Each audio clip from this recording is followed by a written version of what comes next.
बहुत समय पहले किसी गांव में एक गरीब ब्राह्मण रहता था। वो इतना गरीब था कि परिवार के लिए 2 समय का भोजन भी नहीं जुटा पाता था। एक दिन वह धन कमाने की इच्छा लेकर प्रदेश को चल पड़ा। ज़रूरत की कुछ चीज़ें उसने अपने साथ में रख ली। चलते चलते जब वो एक जंगल के रास्ते से गुजर रहा था तो उसे एक कुआं नजर आया। कुएं को देखकर उसे प्यास भी लगने लगी। सो कुएं में उसने जाकर देखा तो उस कुएं में एक शेर, बंदर, सांप और एक आदमी पड़ा था। ऊपर से मनुष्य को झांकता हुआ देखकर शेर बोला, अरे भाई, तुम कौन हो? बड़े ही अच्छे समय पर आए हो। ज़रा मुझे इस कुएं से बाहर खींच दो। कई दिनों से मैं इस कुएं में पड़ा हूँ। मुझे निकाल कर मुझ पर एक एहसान कर दो। शेर की प्रार्थना सुनकर ब्राह्मण कहने लगा, ये शेर क्या, तुम मुझे मूर्ख समझ रहे हो? अगर मैंने तुम्हें बाहर निकाला तो तुम मुझे मार कर खा नहीं जाओगे। तुम तो एक हिंसक पशु हो और स्वभाव से मेरे शत्रु हो। मैं तुम पर विश्वास नहीं कर सकता। शेर बोला, अरे भले आदमी, मैं खुद मुसीबत का मरा हूँ। मैं तुम्हें भला नुकसान क्यों पहुँचाऊँगा?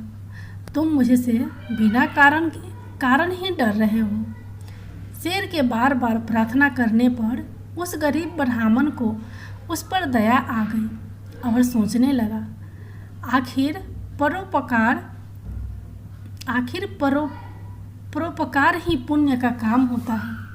शेर बोला, भाई, मैं तुमसे वादा करता हूँ कि मैं तुम्हें किसी तरह का नुकसान नहीं पहुँचाऊँगा और सदा तुम्हारा एहसानमंद रहूँगा। सोच विचार कर ब्राह्मण ने रस्सी डालकर शेर को कुएं से बाहर निकाल दिया। कुएं से बाहर निकालने के बाद शेर ने ब्राह्मण को धन्यवाद दिया और बोला, मैं तुम्हारा यह उपकार कभी नहीं भूलूंगा। मैं पहाड़ के उस पार रहता हूँ। कभी तुम पर मुसीबत आ जाए तो तुम मेरे पास चले आना। जितनी हो सके मैं तुम्हारी मदद ज़रूर करूँगा। इसके बाद कुएं के अंदर से बंदर की आवाज़ आती है। बंदर कहता है, भाई, मुझे भी कुएं से बाहर खींच दो। मैं भी तुम्हारा सदा ऋणी रहूँगा। ब्राह्मण ने रस्सी अंदर डाल दी। बंदर को भी बाहर निकाल दिया। बंदर ने भी उसे धन्यवाद दिया और कहा कि मैं उस पहाड़ी के पीछे बगीचे में रहता हूँ। कभी तुम्हें मेरी ज़रूरत पड़े तो तुम मेरे पास चले आना। मैं तुम्हारी पूरी मदद करूँगा। इतना कहकर बंदर भी वहीं खड़ा हो गया। तभी अंदर से सांप ने आवाज़ लगाई, क्यों ब्राह्मण देवता, जिस तरह से आपने शेर और बंदर को बाहर निकाला है, मुझे भी बाहर निकाल कर मुझ पर भी एक उपकार कर दो। तब ब्राह्मण बोला, ना बाबा ना, तुम तो एक सांप हो, कहीं मुझे काट लिया। तो सांप बोला, अरे भाई, कैसी बातें कर रहे हो? क्या कोई अपने मददगार को भी नुकसान पहुंचा सकता है? ब्राह्मण बोला, तुम पर यकीन नहीं कर सकता।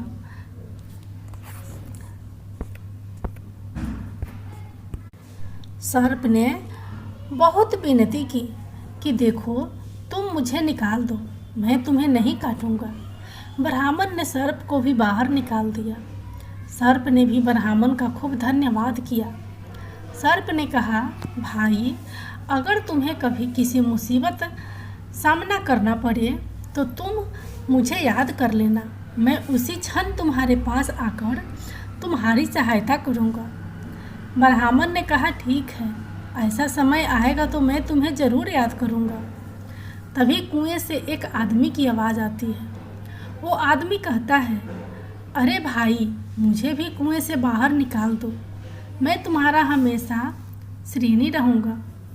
ब्राह्मण उस आदमी को भी बाहर निकालने के लिए रस्सी डालता है तो सर्प कहता है, तुम इस आदमी की सहायता मत करो। यह तुम्हारी बिरादरी का जरूर है, पर बहुत बड़ा चोर आदमी है। बंदर और शेर ने सर्प की बात का समर्थन किया कि देखो भाई, अगर तुम इस आदमी की मदद करोगे जो तुम बहुत बड़ी मुसीबत में फंस जाओगे, क्योंकि यह आदमी बड़ा चोर है। इसकी मदद करेगा, यह उसी की जड़ काटता है। इतना कहकर शेर, बंदर और सर्प वहाँ से विदा लेकर चले गए। उनके जाने के बाद वह आदमी गिड़गिड़ा कर बोला, अरे भाई, तुमने शेर, बंदर और सांप की तो जान बचा ली, मेरे प्राण बचा लो, मैं तो तुम्हारी बिरादरी का हूँ।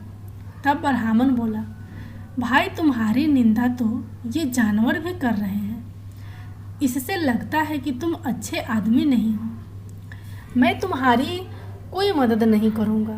वह आदमी बोला, अरे भाई, तुम उन जानवरों की बात में ना आओ और मेरी मदद करो। वह आदमी बहुत रोया, चिल्लाया और गिड़गिड़ाया, तो ब्राह्मण को उस पर दया आ गई। ब्राह्मण ने सोचा, चलो निकाल देते हैं। ब्राह्मण ने उस आदमी को भी कुएं से बाहर निकाल दिया।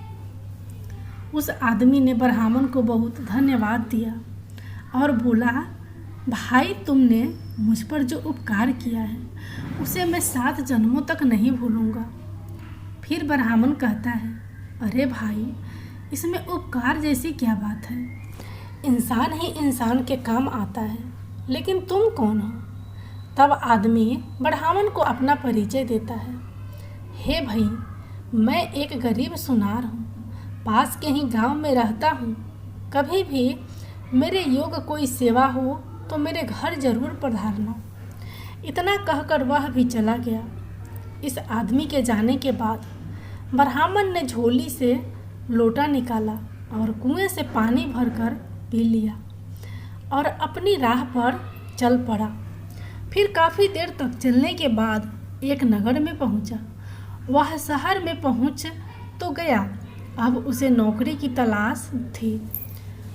ब्राह्मण एक सेठ की दुकान पर पहुंचा और सेठ से विनती की कि आप मुझे कोई काम दे सकते हैं। मैं पूरी मेहनत और ईमानदारी के साथ आपका काम करूंगा। तब सेठ कहता है, माफ़ करना भाई, मेरे पास कोई खाली जगह नहीं है, कोई दूसरी जगह देखो। ब्राह्मण निराश होकर वहाँ से लौट गया। उसके बाद ब्राह्मण नौकरी के लिए खूब भाग दौड़ की, लेकिन उसकी तकदीर ने ही उसका साथ नहीं दिया। तो ब्राह्मण सोचने लगा, अब मैं अपनी बीवी बच्चों के सामने क्या मुंह लेकर जाऊंगा। मुझ जैसे बदनसीब को अब आत्महत्या करना ही ठीक है। इस तरह हताश होकर ब्राह्मण आत्महत्या करने की सोचने लगा, लेकिन तभी उसे शेर, बंदर, सांप और सुनार के वचनों की याद आई और उसने सोचा, क्यों न एक बार इन्हें भी आजमा के देख लिया जाए, शायद वे मेरी कुछ मदद कर सके।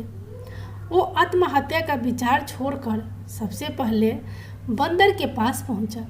बंदर ने दिल खोलकर उसका स्वागत किया और खूब जंगल से तोड़कर मीठे मीठे फल खिलाए। बंदर ने कहा, तुम कभी भी मेरे घर चले आना, यहाँ हमेशा तुम्हारा स्वागत होगा। ब्राह्मण ने बंदर से कहा, हे बंदर भाई, मैं जंगल के राजा शेर से मिलना चाहता हूँ, क्या तुम मुझे उसका पता बता सकते हो? तब बंदर कहता है, क्यों नहीं, तुम पहाड़ी के नीचे चले जाओ, पहाड़ी के उस पार में सबसे पहले शेर की ही गुफा मिलेगी। इतना सुनकर ब्राह्मण वहाँ से चला गया और शेर की गुफा के पास पहुँचा। जब ब्राह्मण शेर के पास पहुँचा तो शेर खुशी से उसका स्वागत करने के लिए आगे आया और बोला, तुम्हें देखकर मुझे बहुत खुशी हुई, बोलो मैं तुम्हारी क्या सेवा कर सकता हूँ। तब ब्राह्मण कहता है, हे भाई, मैं बहुत गरीब हूँ, अगर मुझे कहीं से कुछ धन मिल जाए तो मैं अपने घर लौट जाऊँगा, वरना मेरे लिए खुद खुशी करने के सिवाय कोई रास्ता नहीं है। इतने निराश ना हो मित्र, तुम यहीं ठहरो, मैं अभी आता हूँ। इतना कहकर शेर अपने गुफा में चला गया। तब शेर गुफा से बाहर निकला तो उसके मुंह से सोने का सुंदर रतन जड़ित हार था। वह हार ब्राह्मण को देते हुए कहा, लो मित्र, इस हार को बेचकर तुम्हें अच्छे पैसे मिल जाएंगे, तुम्हारी सारी गरीबी दूर हो जाएंगे। शेर से वह हार लेकर ब्राह्मण ने उसे धन्यवाद दिया और कहा कि सचमुच तुमने अपना वचन निभाया। इतना कहकर ब्राह्मण ने हार उठाकर शेर से विदा ली। वापस लौटते समय ब्राह्मण का मन खुशी से फूला नहीं समा रहा था। आखिरकार उसकी यात्रा सफल हो गई थी। इस हार को अच्छे दामों में बेचकर मेरे घर लौट जाऊंगा। मुझे वापस घर जाना होगा। मुझे वापस घर आया देखकर मेरी बीवी और बच्चे बहुत खुश होंगे। हार की बिक्री से खूब सारा धन मिलेगा। अब हम सुख दिन बिताएंगे। ब्राह्मण सोचता हुआ चला जा रहा था। फिर सोचने लगा कि मैं इस हार को बेचूं तो कहाँ बेचूं। अचानक उसे उस सुनार की याद आई जिसे उसने कुएं से निकाला था। सोचने लगा, मैंने उसकी जान बचाई थी, वह इस मामले में मेरी सहायता जरूर करेगा। ब्राह्मण ने सुनार की मदद लेने का निश्चय लिया। वो ब्राह्मण सीधा सुनार के घर पहुंच गया। सुनार ने देखा तो उसका दिल खुश हो गया और कहा, मित्र, कैसे आना हुआ? तो जवाब दिया कि मैं तुम्हारे पास एक ज़रूरी काम से आया हूँ। तो सुनार कहता है, हाँ मित्र, कहो, मैं तुम्हारे किस काम में आ सकता हूँ? तो ब्राह्मण बोला, भाई, मेरे पास एक हार है और मैं चाहता हूँ कि तुम उससे अच्छे दामों में बिकवा दो। इतना कहकर ब्राह्मण अपनी जेब से हार निकालकर उस सुनार की हाथ में थमा दिया। हार देखकर वह सुनार सोचने लगा, यह हार इस ब्राह्मण के पास कहाँ से आया? यह हार तो राजा कुमार का है जो शिकार पर जाने के बाद आज तक वापस नहीं लौटे, और यह हार तो मैंने ही राजकुमार को बना कर दिया था। सुनार सोचने लगा कि राजा ने इस बात की घोषणा कर रखी है कि जो कोई मेरे पुत्र का पता बताएगा मैं उससे बहुत सारा इनाम दूंगा। सुनार के मन में राजा द्वारा घोषित इनाम का लोभ जाग उठा। अगले ही पल अपनापन जताता हुआ बोला, मित्र, मैं तुम्हारी सहायता अवश्य करूंगा, लेकिन इस बारे में मैं किसी अच्छे जौहरी से सलाह लेना उचित समझता हूँ ताकि तुम्हें अच्छे पैसे मिल सके। इतना कहकर सुनार उस हार को लेकर अपनी जेब में रख लिया और बाहर जाने के लिए तैयार होने लगा और उससे कहा, तुम कुछ देर यहीं ठहर कर आराम करो, मैं तब तक जौहरी से मिलकर आता हूँ। ब्राह्मण बोला, ठीक है मित्र, मैं यहीं बैठता हूँ। फिर सुनार अपनी पत्नी को बुलाकर बोला कि तुम ब्राह्मण देवता की मेहमानवाजी करो, इन्हें भोजन बनाकर खिलाओ, जरा मैं बाहर होकर आता हूँ। इतना कहकर सुनार घर से चला गया और सीधा राज दरबार में पहुँचा और राजा को प्रणाम करते हुए बोला, महाराज, मैं आपसे एक विशेष काम से मिलने के लिए आया हूँ। तब सुनार राजा को हार सौंपते हुए बोला, यह वही हार है जिसे राजकुमार के लिए स्वयं मैंने अपने हाथों से बनाया था। एक आदमी इसे बेचने के लिए मेरे पास आया है। मैं उस आदमी को अपने घर पर बिठा कर आया हूँ। हार को देखते ही राजा पहचान गया, जरूर वहीं मेरे बेटे का हत्यारा होगा। राजा क्रोध में आग बबूला हो गया और कहने लगा, कौन है वो शैतान जिसने मेरे बेटे की हत्या कर दी और उसका ये हार चुराया? तब सुनार कहता है, राजन, वो एक गरीब ब्राह्मण है, वो अभी मेरे घर पर बैठा हुआ है। राजा गुस्से से पागल होते हुए सेनापति को आदेश दिया कि सुनार के घर जाकर उस आदमी को तुरंत पकड़ कर लाओ। सेनापति ने तुरंत कुछ सैनिक ले जाकर सुनार के घर से उस ब्राह्मण को पकड़ लिया और राज दरबार में पेश किया। राजा ने आदेश दिया कि यह दरिंदा राजकुमार का कातिल है, इसे तुरंत कारावास में डाल दिया जाए। राजा सिपाहियों ने ब्राह्मण को ले जाकर उसे कारावास में डाल दिया। जब सैनिक जाने लगे तो ब्राह्मण भी नम्र स्वर में बोला, मुझे राजकुमार का कातिल क्यों ठहराया जा रहा है? मैं तो निर्दोष हूँ। तब सिपाही बोले, अगर तुमने राजकुमार की हत्या नहीं की है तो राजकुमार का हार तुम्हारे पास कैसे आया? जिस सुनार को तुम हार बेचना चाहते हो वो हार उसी सुनार ने राजकुमार को बना कर दिया था, इसलिए तुम पकड़ में आ गए हो। अब तुम नहीं बच सकते हो। कुछ दिन बाद राजा तुम्हें फांसी की सजा देंगे। इतना कहकर सैनिक वहाँ से चले गए। सैनिकों के जाने के बाद ब्राह्मण सोचने लगा कि सुनार ने तो मुझे बहुत बड़ी मुश्किल में फंसा दिया। अब मैं क्या करूं? इस नगर में तो मेरा कोई मददगार भी नहीं है। हे प्रभु, मेरी रक्षा करना। अगर मुझे फांसी हो गई तो मेरे बीबी बच्चों का क्या होगा? तभी अचानक ब्राह्मण को उस सांप की बात याद आ गई। अगले ही पल उसने सांप को याद किया। सांप उसके सामने प्रकट हो गया और कहने लगा, हे मित्र, तुमने मुझे कैसे याद किया? मैं बहुत बड़ी मुसीबत में फंस गया हूँ। राजा ने मुझे जबरदस्ती कारावास में डाल दिया और एक ऐसे अपराध की सज़ा सुना दी जो मैंने किया ही नहीं। तब सर्प कहता है, ऐसा क्यों? तब ब्राह्मण ने इस शेर से हार प्राप्त करने से लेकर गिरफ्तार होने तक का सारा किस्सा उस सांप को सुना डाला और करुण स्वर में बोला, मित्र, अब तुम मुझे बचा लो। तुमने मुझसे कहा था कि मुसीबत के समय में तुम मेरे काम आओगे। अब तो मेरी जान पर बन आई। मेरे लिए इससे बड़ी मुसीबत और क्या होगी? तब सर्प कहता है, मित्र, मैंने तुमसे पहले ही कहा था कि उस गुण चोर आदमी की सहायता मत करो, वो तुम्हारे लिए मुसीबत बन सकता है।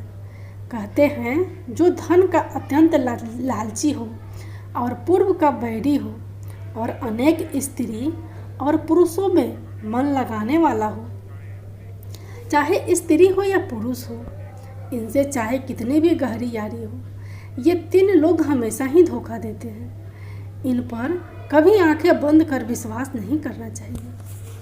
सर्प बोला, तुमने मुझे याद किया है तो मैं तुम्हारी सहायता अवश्य करूँगा। मुझे एक उपाय सूझा है। मैं चुपके से महारानी के कमरे में जाकर उसे डस लेता हूँ। मेरे जहर से महारानी बेहोश हो जाएंगी।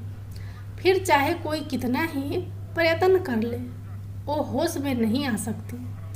मेरे जहर का असर तब तक रहेगा जब तक तुम अपने हाथ से उसके माथे को नहीं छुओगे। तुम जैसे ही महारानी के माथे को छुओगे तो वह होश में आ जाएगी और राजा खुश होकर तुम्हें छोड़ देगा। राजा अपनी रानी से बहुत प्यार करता है। वह उसे जिंदा रखने के लिए कुछ भी कर सकता है। फिर सांप जेल की कोठरी से निकलकर रानी के कक्ष में पहुंच गया और अगले ही पल उसने रानी को डस लिया। रानी तुरंत उठ बैठी और चिल्ला पड़ी। सांप खिड़की के रास्ते से उसे डस कर चला गया। इधर महारानी चीखती हुई कक्ष में बेहोश होकर गिर पड़ी। राजा के सारे नौकर चक्कर रानी को गिरता हुआ देखकर भाग खड़े हुए। रानी ने बता दिया कि मुझे सांप ने काट लिया है। तुरंत राजा को सूचित किया गया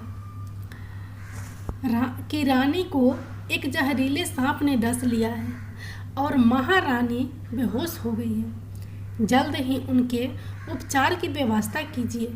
राजा तुरंत एक सेवक को बुलाकर राजवैद्य को बुलाया और राजवैद्य से राजा ने कहा, हे वेदर, आज मेरी रानी को बचा लीजिए, इससे किसी सर्प ने डस लिया है। यदि मेरी रानी को कुछ हुआ तो मैं जीवित नहीं रहूँगा। वेदराज ने रानी की नब्ज देखकर कई तरह की औषधियाँ दिलाने की उनकी बेहोशी नहीं टूटी। तब वेदराज ने निराश होकर कहा, महारानी का उपचार अब मुझसे संभव नहीं हो सकेगा। महाराज, जिस सर्प ने इन्हें डसा है वह बहुत ही जहरीला है। मेरी कोई औषधि काम नहीं कर रही है। वेदराज ने राजा को दिलासा देते हुए कहा, निराश मत होइए, अभी वक्त है। आप किसी अन्य वैद्य हाकिम को बुला लीजिए। शायद उनके पास कोई ऐसी दवा हो जिससे रानी ठीक हो जाए। अगले ही पल राजा ने मंत्री का आदेश दिया, महामंत्री फौरन यह ऐलान करवा दो कि जो भी महारानी का उपचार कर उन्हें ठीक करेगा उसे मुँह मांगा इनाम दिया जाएगा। राजा ने तुरंत पूरे राज्य में घोषणा करवा दी। राजा के आदेश का ऐलान होते ही कई वैद्य हाकिम महारानी को तरह तरह की औषधियाँ दी गई, लेकिन कोई लाभ नहीं हुआ। महारानी की बेहोशी वैसी की वैसी ही बनी रही और सब वापस लौट चले। अब तो भगवान ही महारानी को बचा सकते हैं। वैद्य हाकिम का निराशा पूर्ण उत्तर सुनकर राजा का दिल टूट गया। वे मन ही मन घबराने लगे। भगवान, महारानी पर यह कैसी आफत आ पड़ी। उधर जेल की कोठरी में बंद ब्राह्मण ने राजा का ऐलान सुनकर उसने पहरेदार से कहा, मुझे महाराज के पास ले चलो, मैं महारानी को ठीक कर सकता हूँ। पहरेदार कहता है, अरे ब्राह्मण, जब अच्छे अच्छे वैद्य हाकिम भी उन्हें ठीक नहीं कर पाए तो तुम एक हत्यारे होकर भले उन्हें भला क्या ठीक करोगे। ब्राह्मण ने फिर विनती की, आप एक बार मुझे महाराज के पास ले चलो, मैं सच कहता हूँ मैं रानी को बचा लूँगा।